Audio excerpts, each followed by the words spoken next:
السلام علیکم۔ آزمائش اپنوں سے شروع ہوتی ہے۔ مریم کا قصہ یاد کریں۔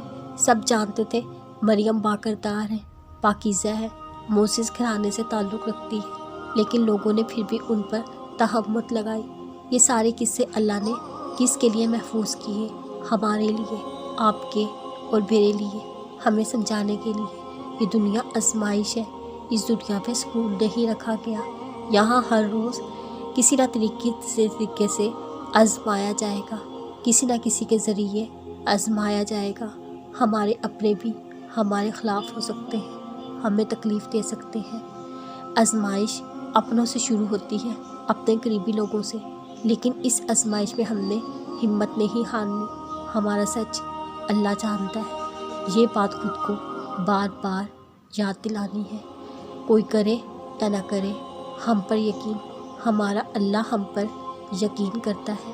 محمد صلی اللہ علیہ وسلم کا سچ اللہ جانتا تھا، یوسف کا سچ اللہ جانتا تھا، مریم کا سچ اللہ جانتا تھا۔ اللہ نے انہیں ضائع نہیں کیا، انہیں انعامات دیے، اپنی جنتوں کے انعامات۔ اس نے ہمارے لیے بھی ہمارا انعام تیار کر رکھا ہے۔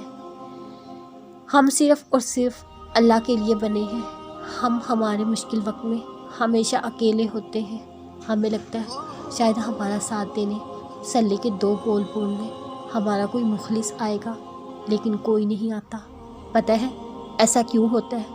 شاید اگر اس وقت میں وہ انسان یا دوست ہمارے پاس ہوتا، ہمارا کنیکشن اللہ سے وہ ہوتا ہی نہیں جو اب ہے۔ ہمیں پتہ ہی نہیں چلتا سب سے مخلص اللہ ہے، ہمارا سب سے اچھا دوست صرف اللہ ہے۔ اللہ تو دوست سے کہیں بڑھ کر ہے۔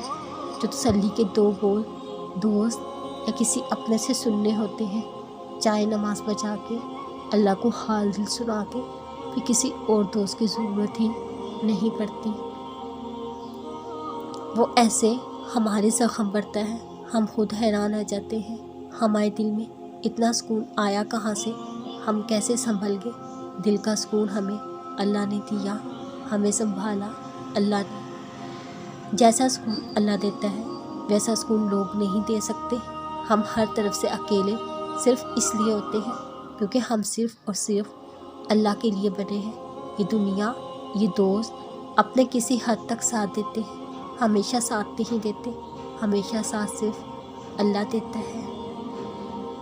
کیا پتہ درد سہنے کے بعد آپ کو اللہ ملنا ہو۔